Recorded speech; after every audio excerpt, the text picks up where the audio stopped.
Okay, so this is a observation with Jenny Jardine on 28th of the 9th, 2016. Jenny? Jenny Jardine, and this is an observation with James Ellis on 28th of the 9th, 2016. So we're talking about MailChimp and email marketing. So talk me through kind of how you'd set up a marketing email and how often you do it. So, what is MailChimp, firstly?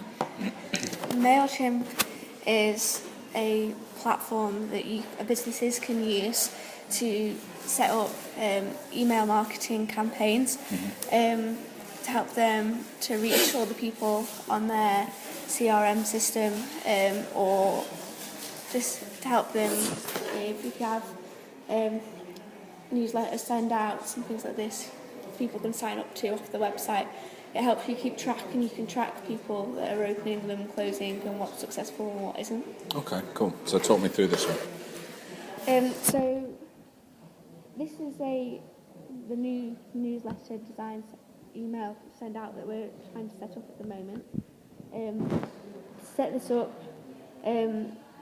Obviously, at first you have to set up the campaign name and put the subject in that everybody can see, make sure that it's appropriate and make sure people know what it's about. The thing you have to do before that is lists, though, as well, isn't it? It's lists. So how many lists do you have? So how do you form those lists? Where do you get them from?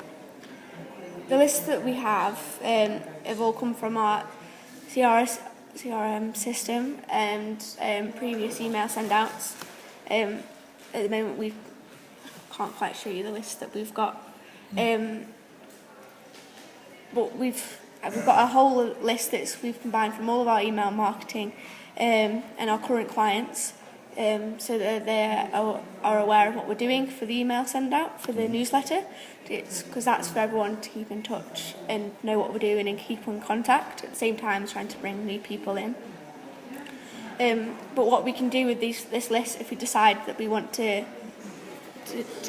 segment it down, we can create a segment within this main list to section out the people that we think need to hear this more. So if we're just sending out a flyer out for our workshop or something else instead of the newsletter, we can segment this list to the people, to our new clients maybe that need to come in, or current ones that we know that are more reliable to turn up. Yeah, absolutely. Yeah, so cool. So you've done the steps, so you go to the template or the design of it.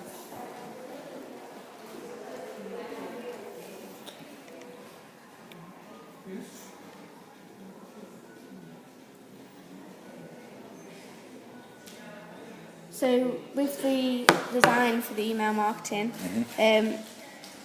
as a brand, Contented likes to keep it very similar for each email send out that we use. So we have templates that we use on a regular basis that I tend to use to send out email marketing.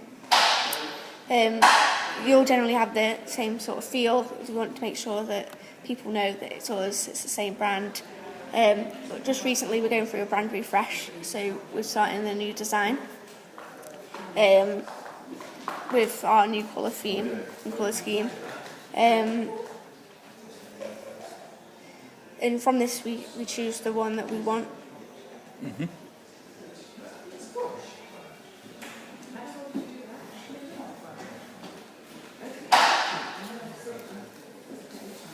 With MailChimp, it's really easy to add in and import content, both images and copy. This is a template of the newsletter that we've been working on already. And what you can do is you can drag these sections into where you want them into the newsletter. So, for example, we'd probably put these social media posts at the bottom, around here somewhere, so that it's in a place where people can see and find and link to our website. So you've kind of got a template, but you can edit that template and stuff like that, can't you? Yeah, we can edit the template, move things around,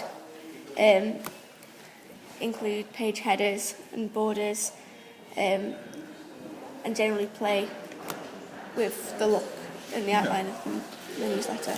Okay, cool. Can we have a look at one that you've done previously, an old campaign? Yeah.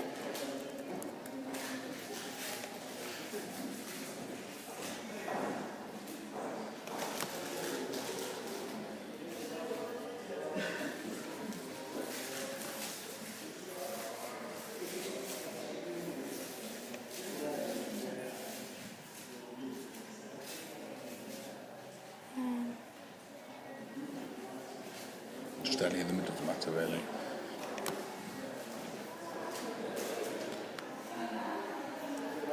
So where did you get this content from? Where did you source that from? So this content in the header here has been made by contented freelance graphic editors. This picture was sourced from I think it was Adobe stock. Yeah. Okay. That we then used to create the graphic. We made sure that we had permissions for it, and the graphic designer gave permission for us to use it for us. Yeah. What's important, like legally, to remember when giving out sort of marketing emails? So when giving out marketing emails, it's important when using other people's content that we have the permission and that we say that we've used it. Yeah. And that we also make sure that whoever we're sending out the email to, people have options to opt in and to opt out of the emails if they don't want to see them anymore, and that they can see why they've been added to the list and it's not spam email and they're receiving it better. That's cool. Okay. So how can you have a look at how successful something like this was? So what you can do is on MailChimp, it gives you the opportunity to view the report of how successful the campaign was. Mm-hmm. And depending on how you set it up, and if you link it into e-commerce, for example, it allows you to check how much money has been made from this campaign. But it also allows you to see how many people have actually opened it from the amount of people that you've sent, and who's unsubscribed and who's actually clicked through to the website, followed the link through, and seen your website. Using this, you can compare it to the actual people that have got in touch about the event that's happening and whether the campaign's actually working or not. Yeah. Why is that interesting? Not interesting, useful. It's useful because then we know that if the emails aren't getting through, we can try and find out what the problem is. Why aren't people opening it? Does it look like spam? Do we need to change the look of the subject of the email?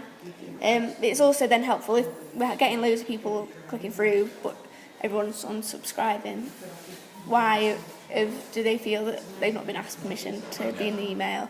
And so on. Cool. Thank you, Jenn.